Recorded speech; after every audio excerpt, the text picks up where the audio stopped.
Hey everyone, I am Charlie Shrem, and you're listening to Untold Stories, hopefully watching Untold Stories, where twice a week I get to dive deep with some of crypto's most influential leaders, but really I get to just talk to some of the coolest people in the space, talk about what they're doing, hear some stories about things that went on along the way. And the show is powered by Blockworks Group, a media production company that without them, I would be very bored every day and you wouldn't be listening to an amazing show. So make sure you check them out at blockworksgroup.io. They have like 20 podcasts in their network. And thank you to all my sponsors and everyone. And Chris, welcome to the show today. This is amazing having you on. Thanks, man. Thanks for having me. This is long overdue. Me and you have pretty epic chats all the time, so I'm glad that we can record it this time. It's a long time coming, and it was so crazy how it all came together, how we first met going back a year ago when COVID first started. And you created a product that reminded me. You launched something, and I'll tell everyone what you launched in a second, but you launched something at a time very it reminded me of the early days of Bitcoin when we were launching products and services that we needed for ourselves. And one of the things a year ago when we were all going under this lockdown and all the conferences were getting canceled and our community and our culture was at risk of being just like trolls on Twitter, you launched Crypto After Dark, which was essentially the ability for hundreds of us. You're talking about like Charlie Lee and Brock Pierce, presidential candidate, myself, and all these people to play poker together, video chat, and then we allowed other people to watch in. And during the crazy lockdowns of COVID, not only was that important for like my mental stability, yours and everyone else's, but it allowed the community to like have something to do during the times when there was not much to do. Yeah, man, you hit it on the head, right? Like I was just craving hanging out with my friends. You know what I That's what it mean? And was. poker's fun. Like I love playing poker, no doubt. But it was more just like being able to talk shop and like every day so many things happen in our space. So it's always just like pick a day. Like I remember, some of the first times we did it, it was when like the first or one of the major like old coin movements, Bitcoin coin movements happened. And we were sitting there chatting for like an hour, like, was this Satoshi? How could it be? You know what I mean? Like all that type of stuff. And then obviously we're razzing each other through it. It's you need it, and Charlie Lee's that's taking all our money. He's so good at poker. It's usual. scary how good he is at poker. Yeah, he can play some poker. That's for sure. We actually have had, I think, 26 games so far since COVID really kicked off. So we've been doing them every couple weeks now instead of every week, but it's always fun, man. We gotta get you and Court back on. Yeah, we have to start getting back on the on there. I just get nervous because I'm not very good, and then everyone's watching, and I have to like. I was choking all the time, and then sticking Because around you're 6 hours. going all in with a seven deuce I pre-flop all in. Like Okay, what? so this is what happened. What type of move is that? Brock Pierce offered money. I forgot what it was. He said, "Whoever can win, beat the table with a 7-2 offsuit, not only wins the pot, but everyone has to give that person like it was like point 0.1 Bitcoin or something like that."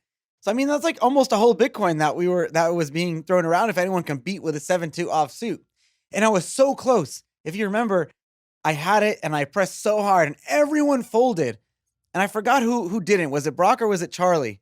It was Brock that got you. Brock knew it and he stayed in and he beat me. He didn't even And have a good hand. He had like a king 10 or yeah, it something. was nothing. Because you get a pre-flop. Like that's the mistake there. You gotta play it as if you have like an ace king, the flop comes, an ace is there, you keep raising. That's how you win with seven deuce. But going all in pre-flop, anyone would just call with something.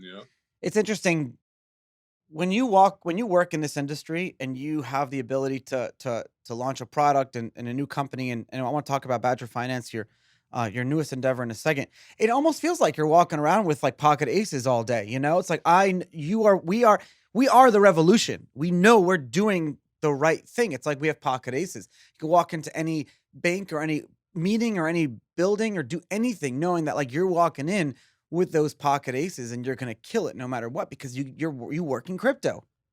Hmm. What do you think You know about what? that? There's two sides to that coin, right, Charlie? You know this better than most. Yes, for sure, but because of how young the industry is, and because of how many barriers are in the industry, just because it's so starkly different from the traditional world, it makes it that much harder to build a sustainable business as well, right? And you Yeah. have these weird pockets of time. We saw it in like early 14, we saw it in 17, we saw even a little bit this summer, where we have certain like bursts, right? And there's Yeah. opportunities not only for businesses to launch, but businesses that are there to take advantage of some of this excitement and almost build a little bit of a war chest to prepare them for the long winters, because winters come so often in an immature space like this. So if you think about companies, like even if you look at the DeFi space today, a lot of people look at synthetics and Aave and Compound as like some of the leaders in that sector. But Aave, for example, launched during the ICO boom, and same with Synthetics, and they made a lot of really smart decisions along the way around treasury management, around the obviously the product that they're building and the security infrastructure that they're building around it to handle a billion plus in assets. But it was that burst of time, they took advantage, they swiftly acted, which also differentiates some of the good builders from builders that can learn a couple things. And then during the winter, they just kept their head down, focusing, and now they're starting to reap the rewards of that. So that's what's the good side of this, of obviously being in this industry, and the more difficult side, and that's why we see a lot of companies thrive and then have some issues. That's a good point. Treasury management was a big issue during the the ICO, boom and bust, and a lot of companies went under just because they didn't know how to manage the money that came in. That was like a pre-stable coin though. Like Tether wasn't as big. People weren't keeping their money in stable coins. What type of treasury, I mean, have you seen what was successful? What did people do who raised all this money? On this show, we've had a bunch of CEOs of companies that raised money, ICOs that are doing really, really well. Hell, some of my sponsors are companies that launched out of 2017 ICO that are still growing and doing really well today. And it really all came down to treasury management, is managing your company's financing or finances or your own like internal finances. No one really talks about that. It's a massive, massive piece that isn't really talked about. And I'll be honest with you, Charlie, and this is nothing, against any companies that did well during that time in terms of treasury management. But when price action is so fast and so vicious up and down, you almost need to get lucky in an extent, right? Yeah. Like a lot of these companies that took money off the table, in December, early January of 18, and like took a substantial off the table amount off the table, or started slowly trickling into like April, May. They're the ones that were able to weather the storm because they had tons of dough, right? But folks that kind of just said, hey, you know what, it's only been a few months, there's no way this is going to go back down 95% like it did. And in some instances, a lot of these projects too relied on the treasury of their coin that they literally Yeah. just invented out of thin air, and they just went down like 99.9. So I'd say the underlying success stories were probably folks that diversified out of their own assets to an extent into Bitcoin and ETH, either then hedged that or got out of that position into stablecoin, and then just managed their way up. But I think Synthetics is a great example. I don't know the details about what they did with their treasury, but recently this year, they publicly became a DAO, a decentralized autonomous organization, and and they put their assets into that DAO, and they had $150 million in the treasury. And I Wow. think they raised something like 20 or 30 million or something like that. I can't remember, and don't quote that, but that's an example of a company not only built a great product that people are using, a great fierce community, and then as well manage their treasury. And like I said, now they're reaping the rewards of it. There were a lot of projects back then that I forgot about. I remember there was one like Economy or something that was supposed to be a DAO to invest in other coins and tokens, and it's just There's so many. there were so many. Me and you touched base a little bit back then because I was in Toronto and I was consulting for Jax and Anthony Diorio, and I know you guys were hooking up then too. And that was the time of like Syndicator and like Poet and Musiconomy or whatever. Like there was a bunch that were coming out around that time. Yeah, I remember some of those too. Where do you see the industry right now, and what are you working on? Why are you moving away from consulting and to start your own projects? Well, I couldn't be more excited about what's going on in the industry right now. And like to take a step back, I've been a Bitcoiner, but not like a Bitcoin maximalist, like, type thing for like 7, 8 years, almost 7.5 years. And I've been involved in ETH since it came out, especially just being in Toronto, but I wasn't actively involved in the community, building in the community. And earlier this year, I decided, hey, you know what? I wanted to build and have an impact on the next 10 years of the space rather than just investing and advising, consulting and stuff. So I started going down the path to understand, like, hey, how can Bitcoin be better used as collateral in financial service products?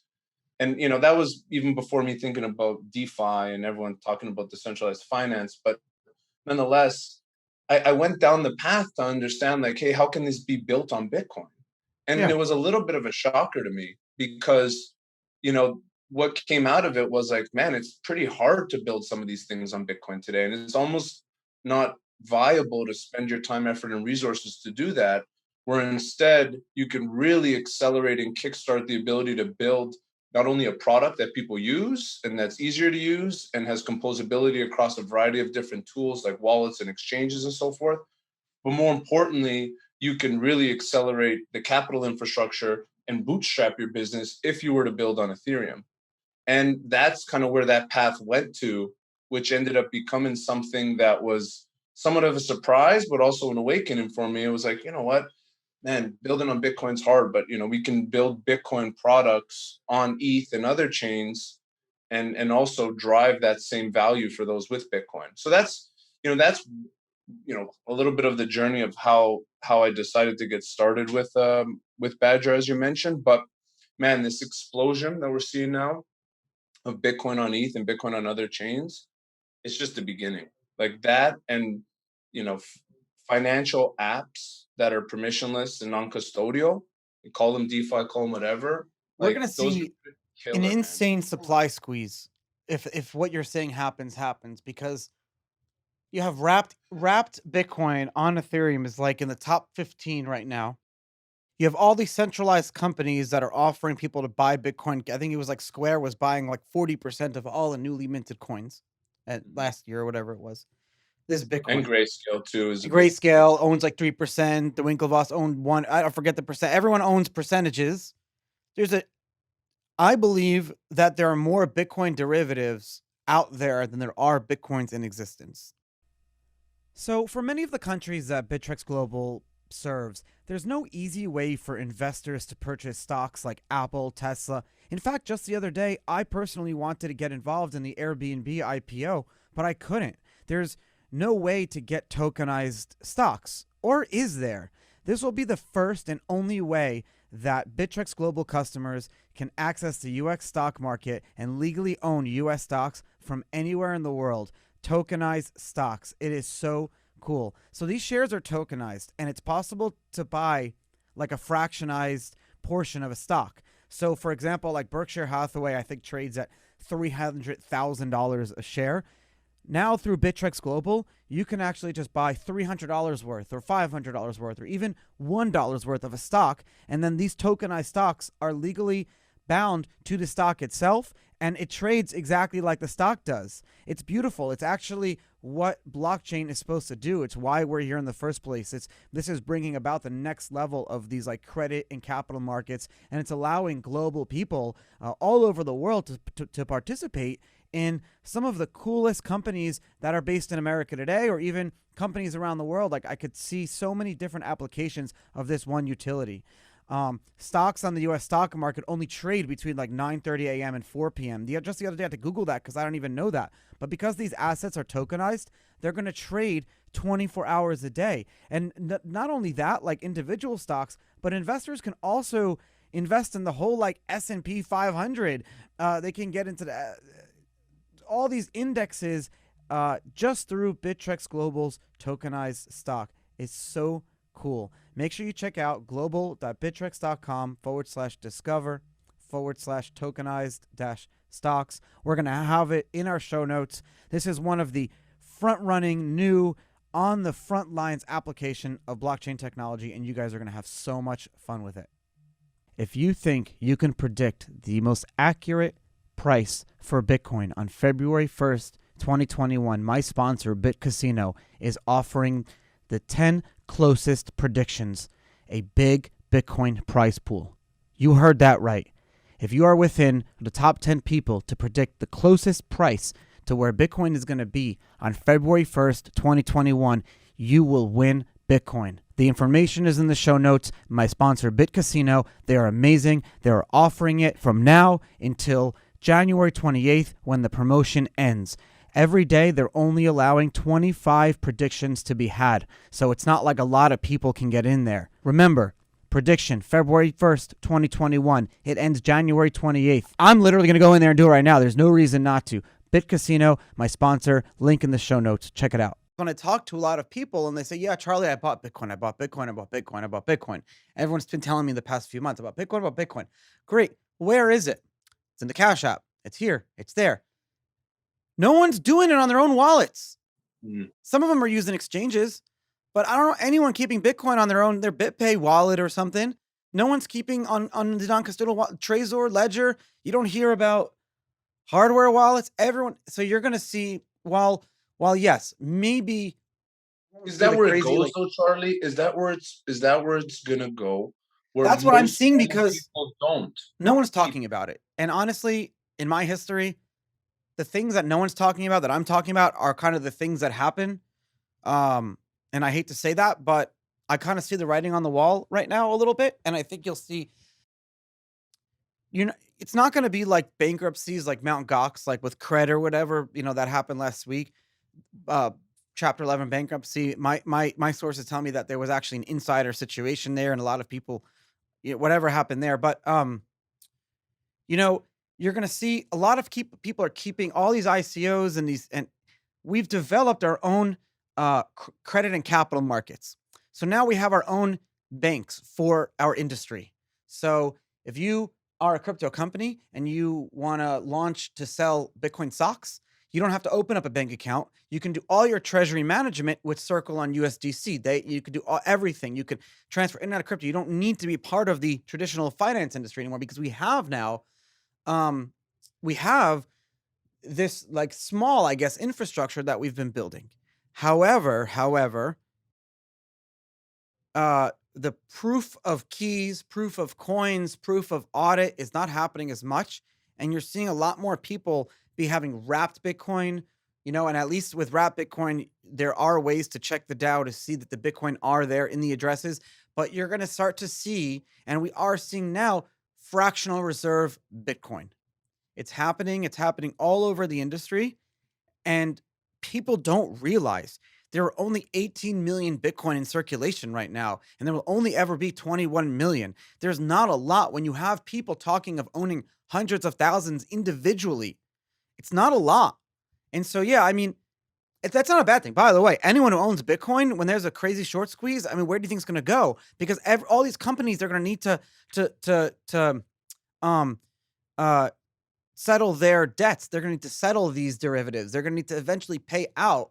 When PayPal launches Bitcoin, every time when people don't realize, okay, PayPal is going to launch Bitcoin. I'm sorry, I'm totally taking over the show for a second, but I'm on a little bit of a ramble. When PayPal launches Bitcoin and Venmo launches Bitcoin, it's not going to be that you're going to be able to withdraw the Bitcoin in the beginning. You're going to be buying just like PayPal's version of Bitcoin. It's their centralized Bitcoin that it's denominated in PayPal that you can then buy and sell only within PayPal. So if you have millions of people all of a sudden buying Bitcoin in PayPal, PayPal has to get the Bitcoin somewhere. They can't just claim. But what's going to happen is PayPal is going to work with a company, Paxos, who's going to claim to have the Bitcoin. And it's just going to be like all these companies, derivatives, and it's just going to be a crazy supply squeeze with Bitcoin. It's going to be so crazy that even owning one Bitcoin, people will kill each other over that soon.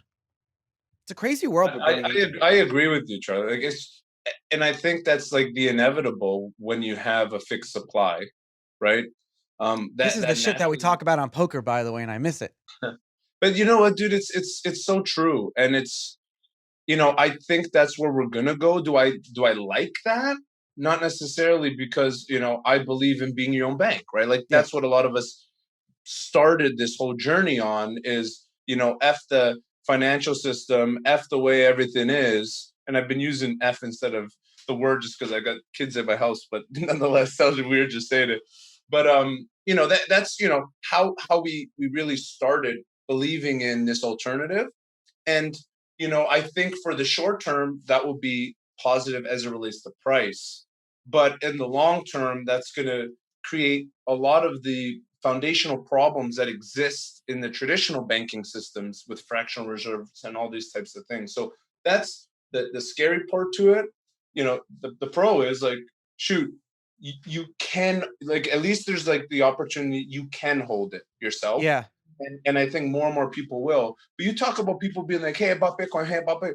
Dude, my phone's been ringing off the hook. Like, it's like that's like the signal of like, "Hey, we're about to hit it." Like everybody and their mother's hitting you up, being like, "Hey, Yeah. dude, I'm doing what?"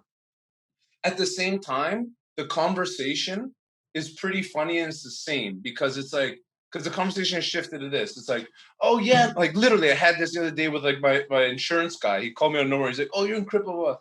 He goes, oh yeah, man. Like 2 3 years ago, I like bought some Bitcoin on some like I don't know some wallet thing and like like digital wallets. And I'm like, yeah, man. And he's like, but I don't know where it is. It's over here. Like and like I'm laughing because the way the words, it's like almost sounds like Portney when he talks about like mining and like Yeah, you don't know what anyone's talking what? about. Like shit like that, right? It's just pretty funny. But that's what the new retail Bitcoin owners are gonna care about. They're not gonna care about that stuff. There's gonna be a portion that come top of the funnel that work their way down and that eventually make their way to, owning your own keys Yeah, I and see what you taking mean. ownership.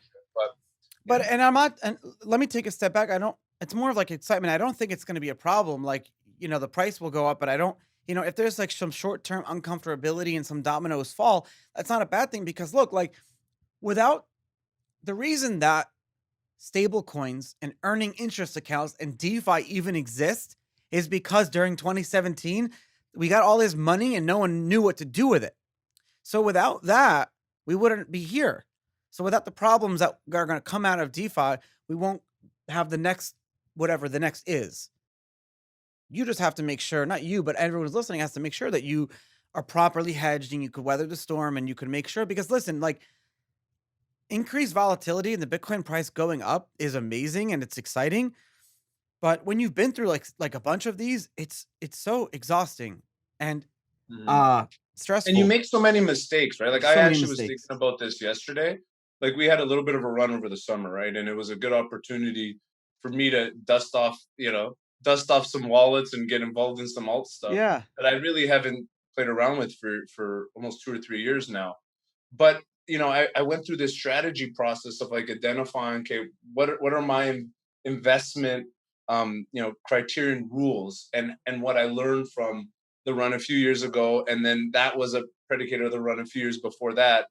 But one thing that you said there that I also want to make a clear differentiation behind, like when we talk about PayPal and some of the stuff happening there, that's definitely not DeFi, right? DeFi is being used as, I'm not saying you're using it, but in general, everyone's just throwing around Yeah. DeFi as like this term and it's hot and all this stuff. But when you talk about what happened, with Cred recently and some of the things people have said about Celsius and the patches, stuff like that, that's really the line in the sand to show the difference between DeFi and centralized custody and potential issues that can come with centralization of digital assets. With DeFi, yes, there's underlying smart contract risks that most people won't even be able to wrap their head around because of the complexity of it. And that's a very big risk. In some instances, you're better off trusting centralized parties than you are smart contracts, right? And then the underlying, But then they fall blockchain. too, so there's, like, risk with that. Of course, there's enormous amounts of risk everywhere. Like let's just call a spade a spade. But at least there's Everything is risk, yeah. verifiability, right? Like at least there's verifiability. Like when you're using a blockchain and you're taking on that smart contract risk, you can see the other side of the equation. Like you can go on a block explorer and actually see what Yeah, you just did and provably what you have there, for example, right? It's very little smoke and mirrors, and that's a huge step. And that's what's beautiful, in my opinion, about where that's going is you have the verifiability. You have that transparency in a financial transaction, where in most instances, as obviously in the traditional world, you don't. But even in some of the more centralized like exchanges, you don't see shit. You don't see what's on the other side, right? You have no visibility into that stuff. What do you think of some of these like centralized DeFi platforms or exchanges and some of the DeFi ones? You don't have to mention them specifically, but people are nervous. There, some issues that Right, people get. rightfully so, right? Like it's new tech.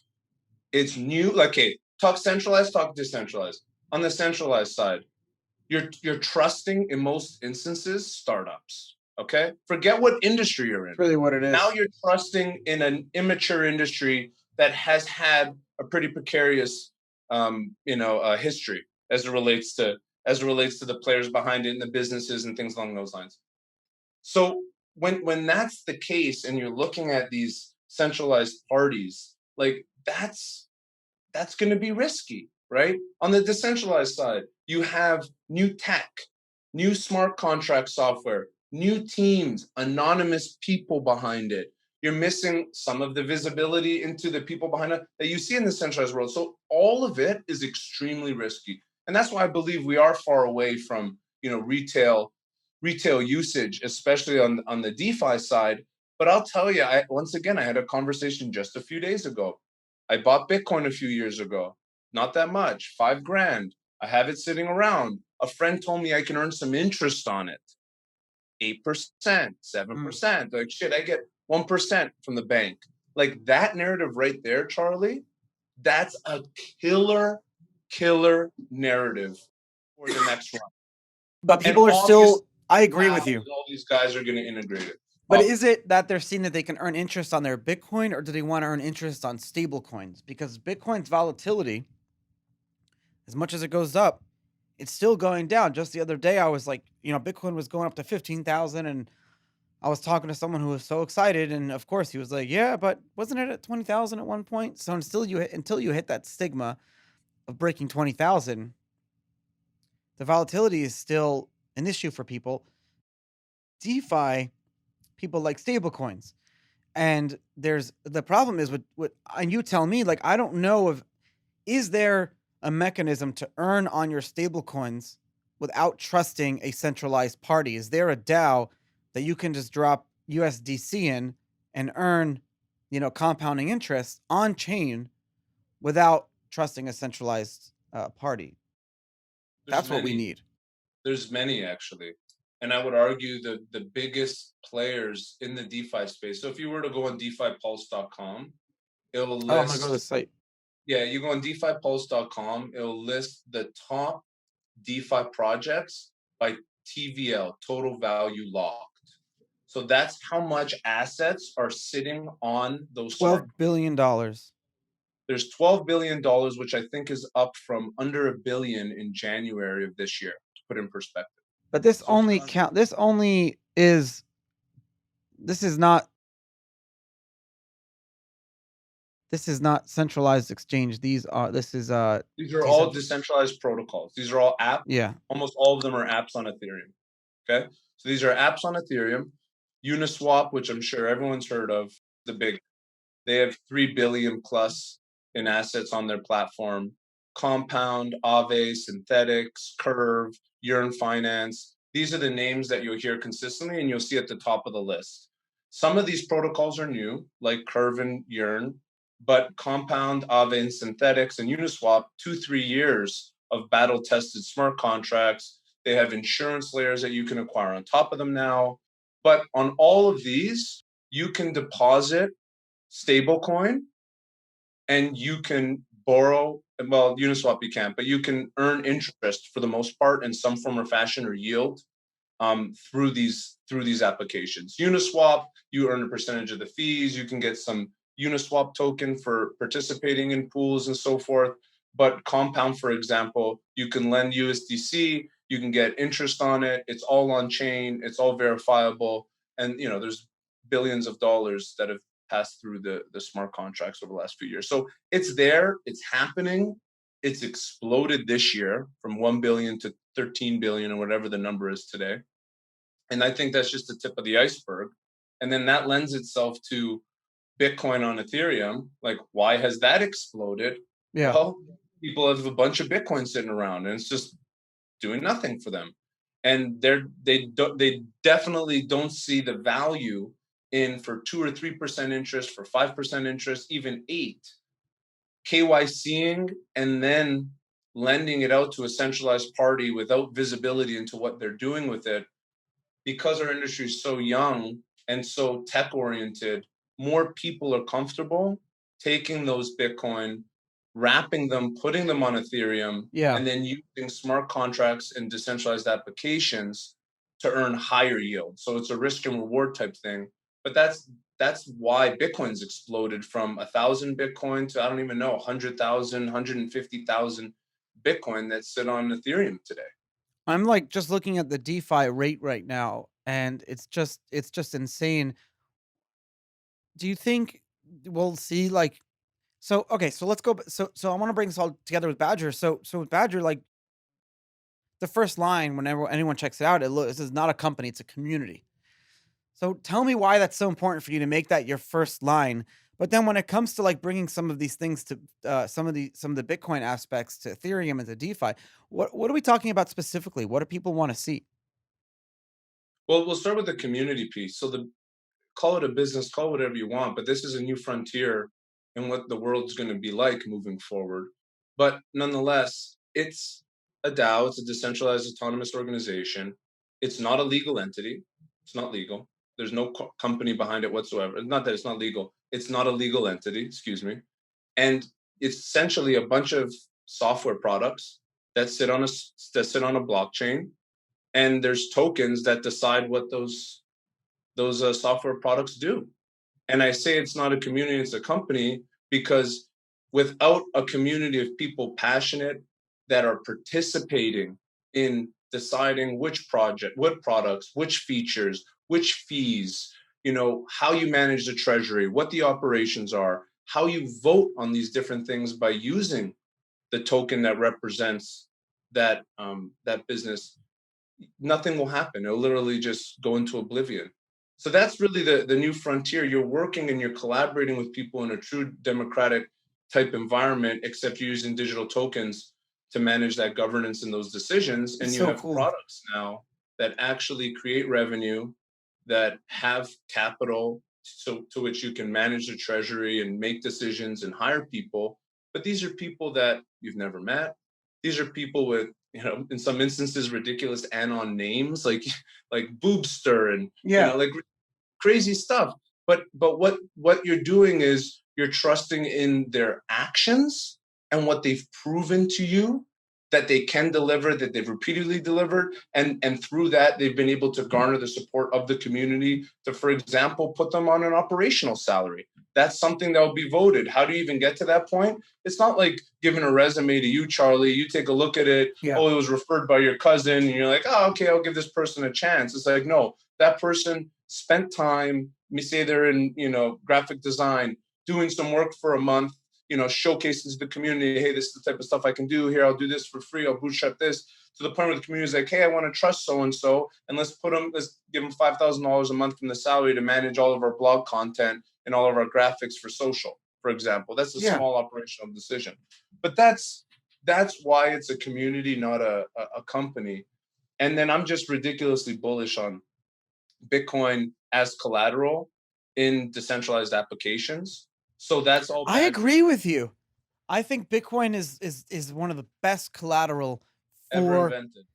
well, can I tell you why I think and you tell me why you think, and it Sure. should be the opposite if I was a better podcast host, but, because I think that a lot of the stable coins and everything still rely on a backing of, like, fiat and centralization, where Bitcoin has proven over the past 10 years to have the value because the market says it has value, you know what I mean? Like, that's what I think, but why do you think Bitcoin is the ultimate collateral? Liquidity. Yeah. It's really that simple.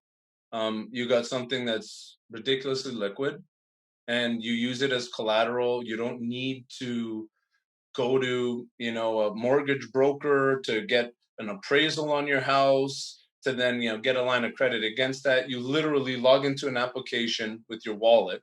They don't even need to know who you are. It automatically can tell exactly what your balance is.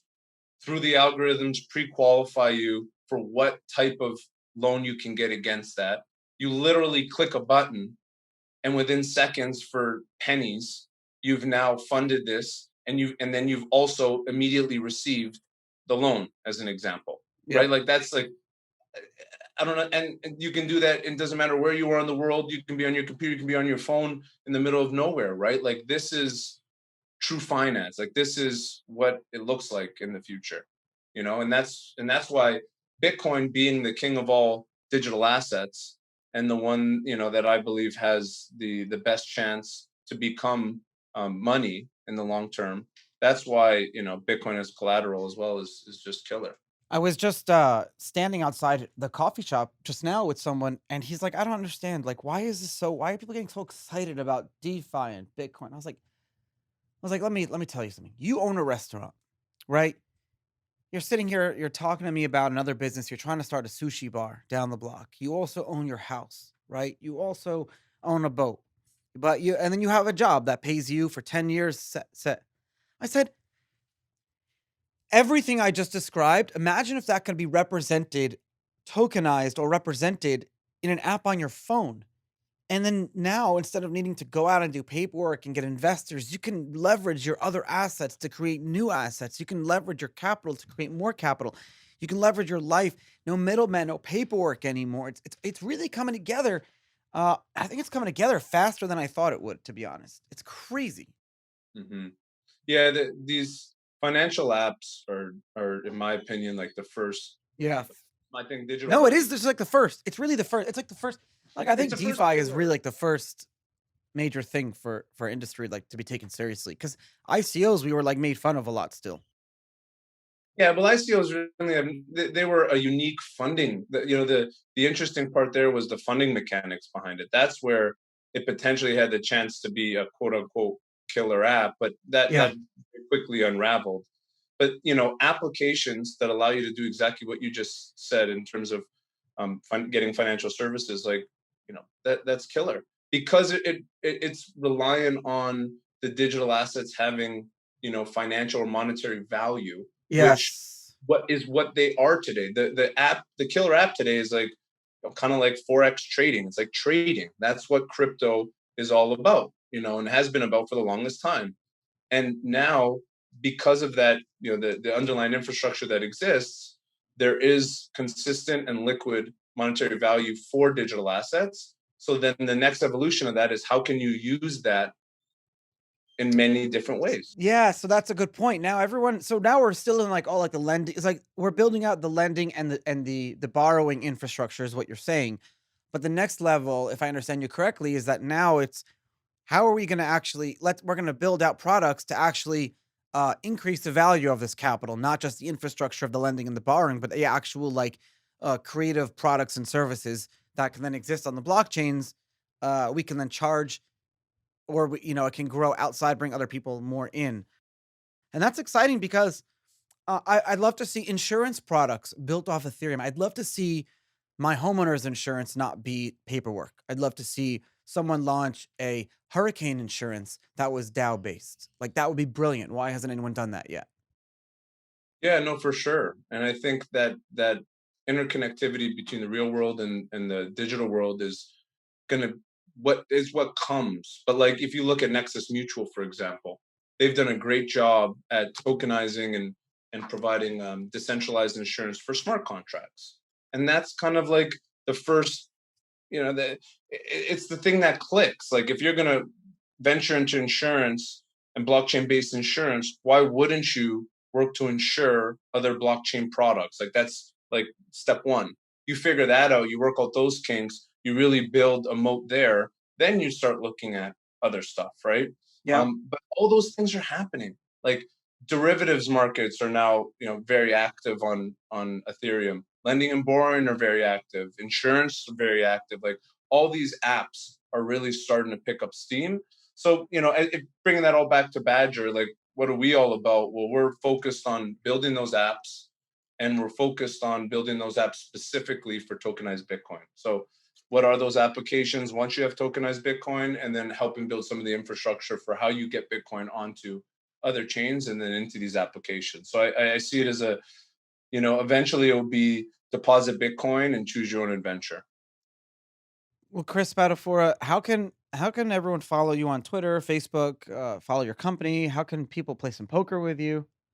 Yeah, poker is always a good time. So for Badger DAO Finance is the website, and Badger DAO is the Twitter handle. Go there. Highly encourage anybody to go there and then go immediately to our Discord. That's where the community lives. There's Okay, hundreds of awesome. people in there actively discussing things about the business, providing insight, feedback, suggestions, hosting votes, and things along those lines. So would love anybody and everyone's feedback really as the business grows. And my side, Crypto After Dark, you go BTC Poker Game on Twitter. We're always playing there, and you'll find me on Twitter as well under that. Thank you, Chris. Charlie, thanks, buddy. This was awesome. Love chatting. It's fun.